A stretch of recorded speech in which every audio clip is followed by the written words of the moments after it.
it's my first show in any capacity because I was a feature writer, and to have it in the world at the time of Twitter is just crazy, because the most exciting thing is watching it live and watching people's reactions and knowing, of course, Wells is about to die and nobody else knows it, and here we go, and all of a sudden it's everybody's capital letters and what the f did you just do? And a lot of people were like, I'm done, I'm out of here, I'm not watching the show anymore, but yet I've seen those people come back. So well, you also had William Shatner kind of join in for some of your live tweets. Yes, the Shatner thing has been interesting to say the least. That's pretty impressive. Yeah, I mean, I feel like I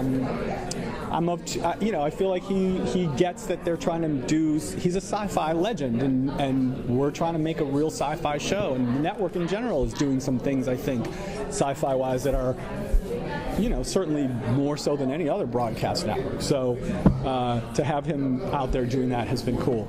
Yeah, well, you kind of gave those funny nicknames to some of your cast members, like Spearboy, Brat Girl. Yeah, Gun Guy and Princess, and yes, Floor Girl or something. Yeah, well, there's a lot of characters. That's how we talk about them too in the room sometimes.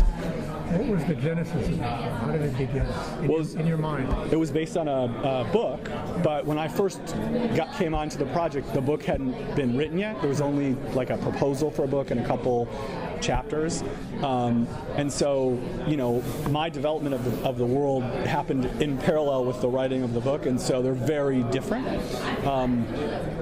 That said, the idea came from the book, and the idea is everything. When I heard the idea, I was excited instantly. I knew instantly, because I was thinking of doing at the time a show, sort of a colonial mission to another world, where they had to deal with the native elements on this new world, and nobody was really interested, according to my brilliant agents. And when I read this, I said, well, that's exactly what I want to do, except that the new world is Earth. So it just sort of set up for me in that way. Plus, I loved Lord of the Flies. It was always a sort of book that I've read it multiple times, and certainly was one of the first books I ever remember responding positively to. And so, I don't know, it just was a confluence of creative sort of erogenous zones, and that's how it started. With the post-apocalyptic theme being so vogue in TV and movies, how does the evolution of this series, in your mind, go as you go along? Are you aware of the other stuff? Do you try to just focus on what your plan is? I mean, how does that go? Yes and yeah. I mean, I'm aware of it because I'm a fan of a lot of it. It's funny how things happen. We created. This is going to sound defensive, but it's really not. I thought of this radioactive fog, right? In a year or plus ago. Never read The Hunger Games. Never saw the second movie until we were already done shooting the thing. And of course, now it's we're ripping off The Hunger Games. So yes, we are aware of other things, other dystopian post-apocalyptic shows, but this is its own thing.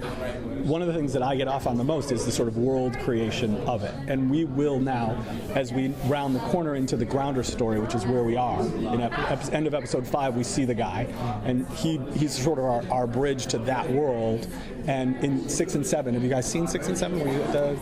Okay, so you know that it becomes more about their story, and it's always been about, will they overcome that sort of internal conflict, that Lord of the Flies stuff, in time to save themselves from the existential bigger threat that's out there from the Grounders. And that's really coming. And will the Ark get down in time? Will they, arrive in time to save them? And the answer to that is probably no, since nothing good ever happens in this show. Thank you. And by good, I mean happy.